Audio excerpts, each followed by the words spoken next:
people. Is that you or something downstairs? It's downstairs. Oh, yeah. sorry. Okay. So it's just the fire alarm.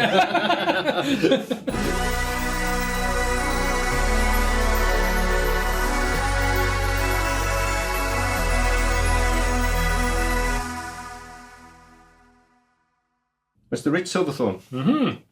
Welcome to GeeK Talk. Thank you. You're wearing your glasses. I forgot my glasses. Yeah, it's to make me look more intelligent, so I'm going to give it a go. So, guys, Rich obviously is my fellow bandmate from the band Mesh, and we're here today in his studio in Bristol as part of my ongoing little Mesh mini-series. How have you been, sir? I've been very well, thank you. And I've sort of been sent here on a mission by the fans. Okay. Many questions being asked. Yeah. It's almost to the point where I'm getting harassed. I don't know why they didn't ask you straight. Because I don't answer them. But it's is there a new Mesh album in the pipeline? It's been 7 years since the. Well, yes, kind of vaguely, yes. Yeah, I've been writing. So I've done about 4 or 5 songs, I think. And sent those to Mark. Mark's also got some songs that he's kind of sent to me. So it's all in the very, very early stages. But we have got music and ideas and yeah. So. No, that's great. And you're going to play us some stuff. Well, I could do. Oh, I mean, obviously that's it's top secret, but top secret, fantastic. So I can play just to prove that I have actually done something. Oh, that's great. So we'll go into the hands-free camera in a moment, and then just want to ask you a few sort of general questions about the production. Right. On Mark was saying yesterday on his GeeK Talk segment that the Looking Skyward album was very sort of digital, used a lot of VSTs and things like that. Yeah. I mean, I think it was around the time everything, like all the VSTs became very good. Yeah. Prior to that, I think a lot of them they sounded quite thin or not as good. But so yeah, I think we embraced that and kind of jumped on board and was using lots of things. Certainly things like Omnisphere and Silent was one. Silent, yeah, that's another one. And I kind of like Nexus as well. That was quite cool. So yeah, there was a lot of that sort of stuff on there. So. It definitely was. I think VSTs in the beginning, they were almost like tokens of the real things, but they became sort of synthesizers in their own right, didn't they? Yeah, I think they're really good. I mean, they're amazing now. I mean, it's just like you could quite easily do an album just using that sort of stuff, as opposed to using all this ridiculous amounts of like outboard gear we've got nowadays, So. Yes, and of course it gets into the debate about the VSTs versus the hardware and stuff like that, which Mark and I were joking about the hate in the comments coming now.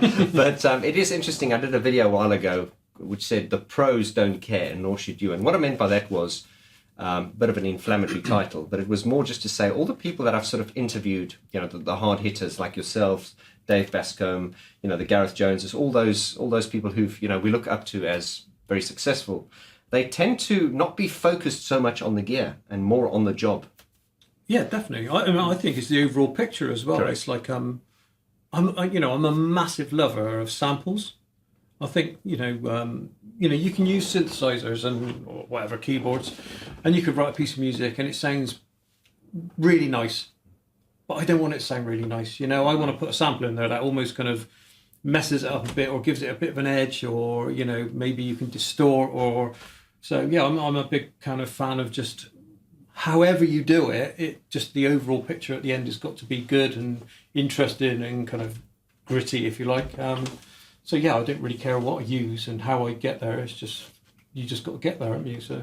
Yeah, it's the end result that definitely don't get fixed. I know a lot of guys who are about to get divorced because they spend so much money on. And I always say to people, where's your songs? Just stop sending us photos of your studio. And I do believe you can disappear up your own backside really as well. If you've got so much gear, you do need to kind of focus on the writing side. I mean, not everybody actually writes albums and puts stuff out. If you're just a hobbyist, if you like. But for us or for me, I just kind of want to get that end result, and it needs to sound interesting, and however I get there.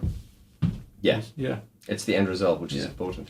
Of course, when Mark was giving me a sort of demonstration of some of the Mesh demos yesterday, which you sent over, which blew my mind absolutely. He did turn into a bit of a nutty professor, and he was like, he is, isn't he? He is actually, and he's really.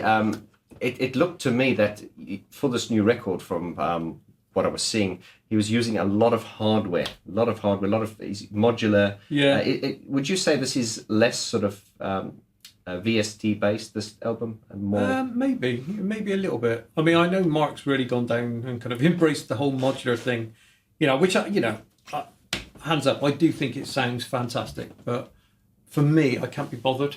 Okay. It's kind of a little bit long-winded, but he likes it, and the results he's coming up with are really interesting. So maybe the combination of the two, you get a kind of an idea of a song. And the way I think modulars work is you would come up with an idea, you program all the stuff up, and then you might go back and start replacing certain bits with the modular stuff. Correct. As opposed to trying to write with a modular, I just couldn't even think about how to do that. So. But so we will see. We've certainly got a lot more gear now, and interesting toys to play with. So yeah, the modular thing is very fascinating, and we shout out to Gareth Jones, who obviously mixed one of your records. He did. We often have these debates because discussions because he's big into the modular stuff. Yeah. Personally, me, the way I work, I'm a lot like you. I guess I have a song and I come up with my sounds and I produce the song. Modular is a different thing because it's like there is an element of madness and randomness to it which is great to embrace. I think the great thing is that you and Mark are basically on the same page, but because your approaches are so different, I think you get the best of both worlds. You do. You have to kind of rein it in, don't you? Yeah. You can get some mad ideas, but then you think, right, okay, it's all very well having this 16-note sequence going around. It sounds really cool, but we need to make this into a song now, So there is this kind of limitation, and Correct. You do need to kind of shape it and make it something other than just a load of noises. Or concept music. Yeah. There's a great meme out there where you see the whole sort of modular setup with all the patch cables, and it says, "What, $20,000 and sounds like a car alarm." Car alarm, yeah, that's it, yeah. And that is so true, though, isn't it? Yeah. So, it's it's very interesting, and I like to kind of push people's buttons with it because people spend or I wouldn't say twiddle their knobs, cut, but I think you can go down a rabbit hole. But Mark used a good analogy. He said it's a little bit like people who buy supercars. You're never going to drive it around a track, but you just like the idea of having it. Yeah. So it's a bit like that. And I think also, and certainly when it comes to mesh, you guys have really, as Mark said, it's pop music, really. However you want to look at it, but it's presented in a, with a hard edge. So there's no time for the sort of concept, Yeah, I mean, it's still always been about songwriting. Correct. I think. And you need to have a good song. You need to kind of, that is the very, very basic element of what you're trying to do. And then you just add all these other bits to make it sound interesting, But if you strip it back down, it needs to be a good song. So, yeah. So on the production of this, and I'm dying to hear some of those demos, is there anything you've been using a lot lately, a piece of gear in particular?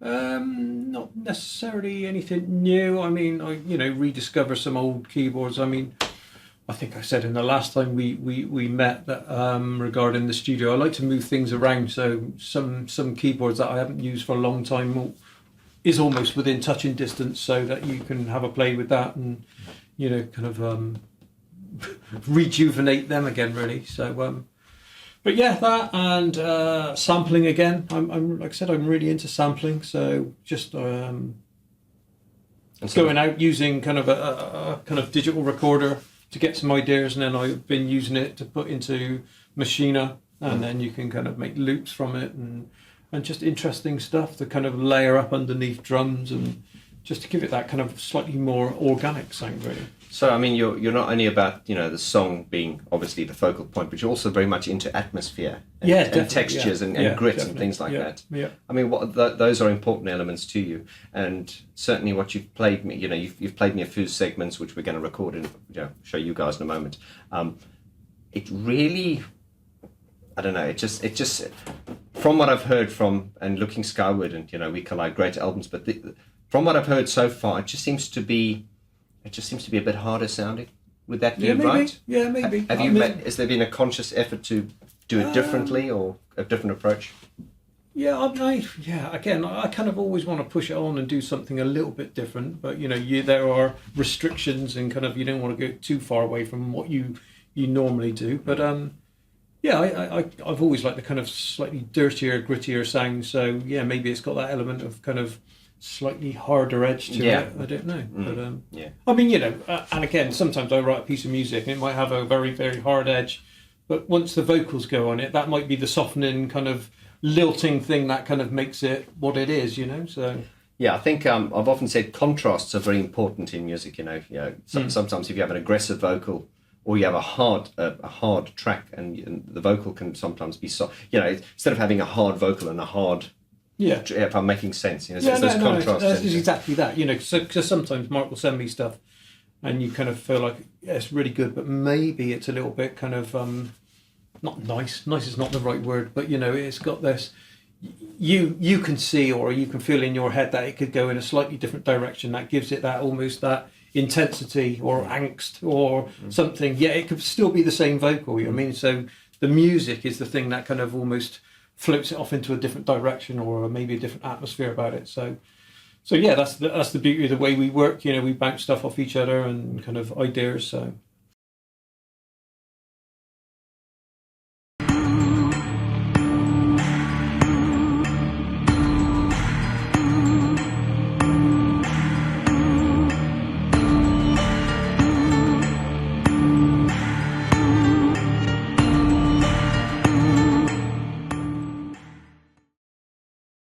Well, I've said this as well, so like, for instance, when I started my YouTube channel, it was very difficult in the beginning because, you're kind of doomed in the beginning because you kind of there's an element of having to prove yourself because people are like, who the hell are you?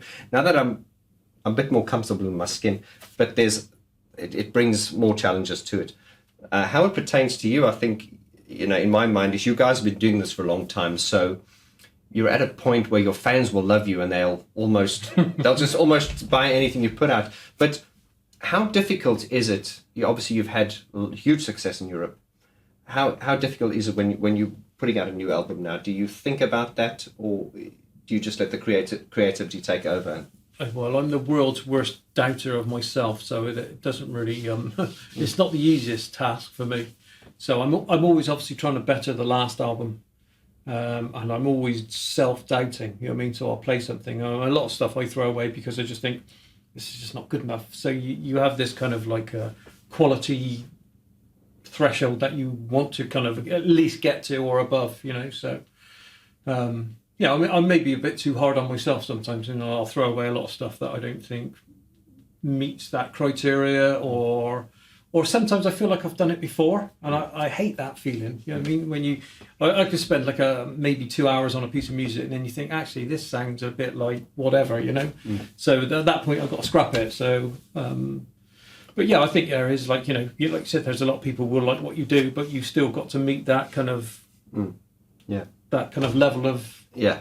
You're your own worst critic, I guess. Yeah. And I think it's also difficult when you finish an album, it's deciding, which is the single from that album, because very often you will have an idea what the single is, and the record company will have a different idea. Yeah. I mean that's a very good, very good question, and a bone of contention a lot of time.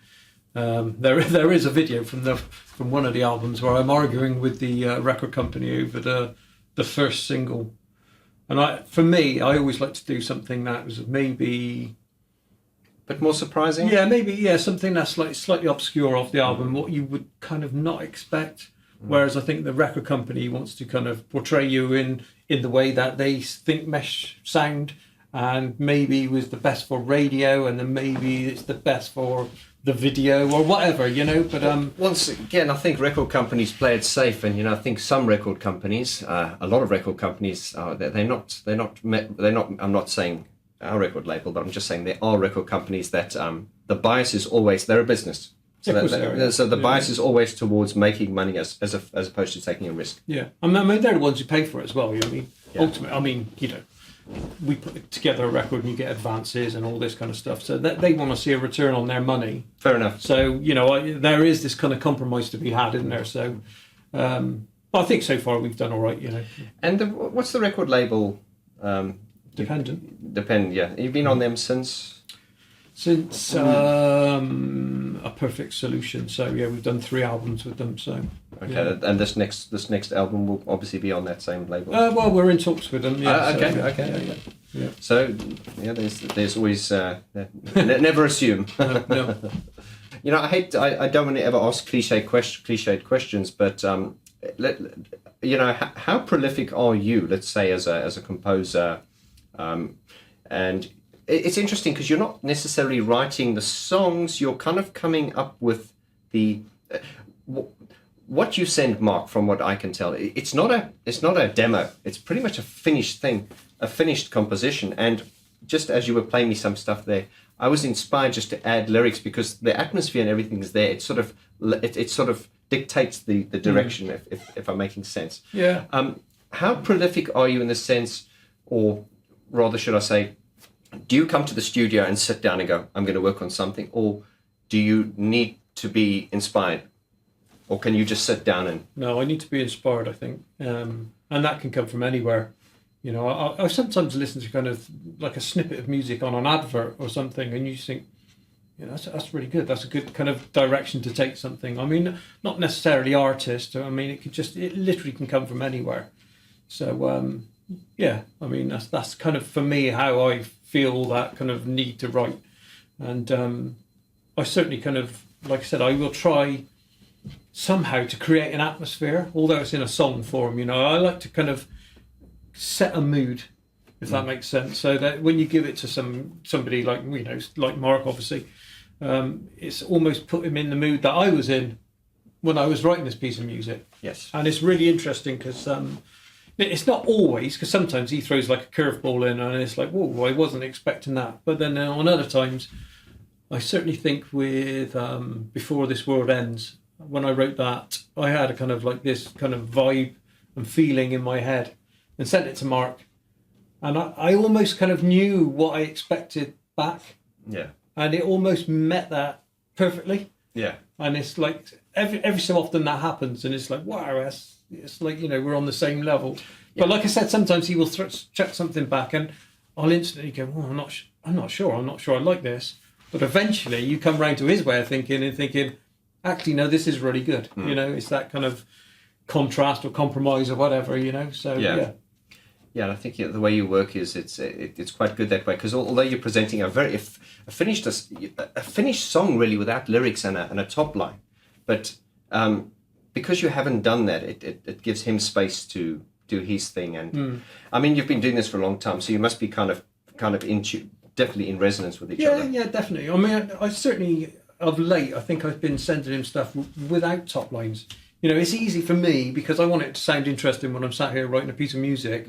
For it to sound interesting, but chances are he doesn't want all that clutter. Yes. You know, so I'll send him like what I would think would be a really good chorus, but take the top line off it so he can do his bit to make it that big chorus, and then you intersperse the top line between what he's written. Or, you know, you can't just kind of keep layering it up because it would just become a mess. You need that space. So, I mean, you know, you guys been at it for a long time, and you've got some great songs and great albums under your belt. Can you think of any sort of song that just comes to mind now that was very difficult to get right, or where there was maybe a bit of conflict between you and Mark, where you disagreed? Well, certainly it wasn't conflict, well, yeah. But it's like a hard discussion was Born to Lie, because when I done the music and I sent it to Mark, and I was kind of really thinking this could be good, you know, and he sent it back, and he kind of done it like a duo. So he was kind of almost saying one question or a question answer kind of thing. Back and forth with a guy we know called Roy from Mechanical Cabaret, and what they'd done was great. You know, it did sound really interesting, but it threw me off a bit, and I thought, actually, if I just took Roy off, I don't mean it in a kind of bad way. You know what I mean? It's just I took it off. It had so much more space and so much more energy. So it's almost like a question answer kind of two voices, but then it wasn't the second voice, you know, which is available if you buy the single, the original is on there. So it's got Mark's original vocals, but it's got Roy like answering ad-libs. So. But at the time it was like, oh no, this doesn't really work. It works better without and eventually we done it, and obviously, you know, it is what it is now. But So it's one of your biggest hits live, definitely. yeah, probably, yeah. I mean, it is a kind of little bit of an anthem for us. So I used the word hit. Am I getting my hit? We've never had a hit. We've never had a hit in our lives, have we? Well, it's just like the word hit is just such an old school word, isn't it? We could bring out a greatest hits, but we haven't had any. So it is interesting, when I did my first baptism of fire gig with you guys in Plague Nord. I mean, I was just amazed going up there, and I've seen the music videos and the live performances, but you actually go up there and just see, when we did the pre-show music and we walked on, just to see those people cheering, I'm like, oh my god, it's just like they're really intense. Yeah, they really, really good. Yeah, it's a very good atmosphere, and I think we've built up a following. Like I said, like we were saying earlier, isn't it, that we've done it the hard way. We've trudged around all these places, building up. Like a fan base, really. So it's really cool. And I'm always trying to promote that fan base, because I really think your music's a lot more listenable than I think a lot of people. Certainly, the people I've introduced it to, people would say, "Oh, I've heard the name," and they'd be like, "Oh, this is really good," and because they didn't listen to it because they assumed it was really hard music. But of course, when people say, "I played it to my folks and my mum loves it," Well, there you go. That's because it must be good. Anyway, we're certainly not daytime radio, but listen, we're going to jump on to some of the demos there. We've got some really interesting stuff there, and let's see what you've got for us. Right. Well, I can play you. I'll play you a section, shall I? That's probably the best bet. Sounds interesting. Yeah. Again, this is just kind of loops and things in a mid-late section. So.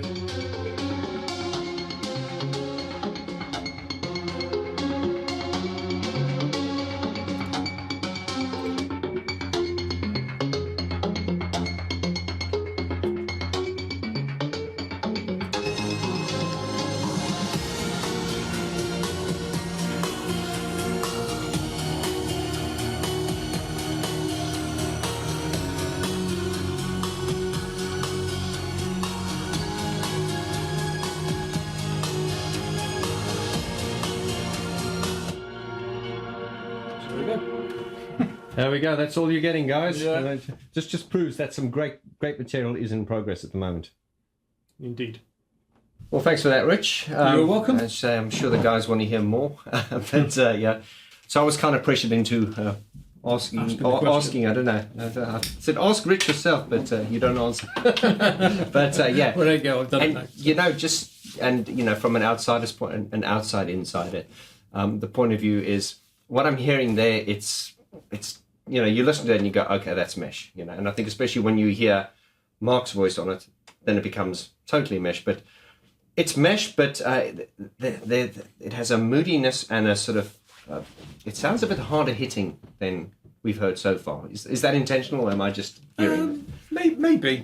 Yeah, maybe. I mean, I do tend to like the kind of harder sounding stuff. You've always liked the harder sound. Yeah, definitely. Yeah. But was there sort of like an intention with these new songs to sort of, was the intention to be more moody or to use harder sounds, or was there an intention? Maybe a bit of both, and the fact you just sort of kind of gravitate to this kind of overall sound that you're trying to achieve. So, yeah.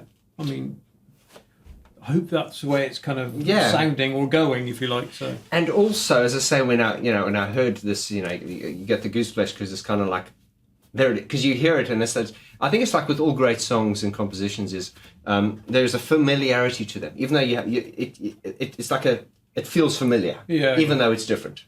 Yeah, no, I can get that. Yeah, and I get that with other bands. When you listen to stuff, you kind of you're after that kind of one section where you go, oh yeah, this is good. Yeah, this sort.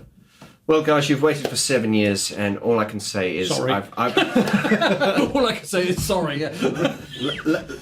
Lazy gits. Okay, there's a lot of stuff there, and it's and as I say, I wish I could play you more, but we can't. But I was surprised to see, how much stuff has been done, and just the quality of it is. Yeah, I'm not surprised it's as good as it is. So you can give me that tenner later. Okay. No, I mean that in sincerity. It's just sounding really good and really excited to, get the final. I mean, it's a long way off. There's a lot of work to be done yet. But of course, there are plans. So. Well, as I say, and eventually, then it's learning the keyboard parts, and essentially our favourite part is going on tour. Yeah, I mean that's always the exciting bit, isn't it? Really. Yeah. So we should see. Yeah, and I'll send you the tracks like a week before so you can learn them. That's long. Okay. Well, listen, Rich, thanks very much for your time. You're welcome. And we look forward to hearing more. And we'll be in touch. Yeah, cool. Guys, if you want to see more, check in the link in the description below. I did a very in-depth GeeK Talk interview with Rich around about 2019. Yeah. Yeah. And you can link to that in the description below. And Rich did a complete tour of his studio. Yeah. Rich, thank you, brother. Thank you. I'll see you soon. You will. Adios. Thank you very much.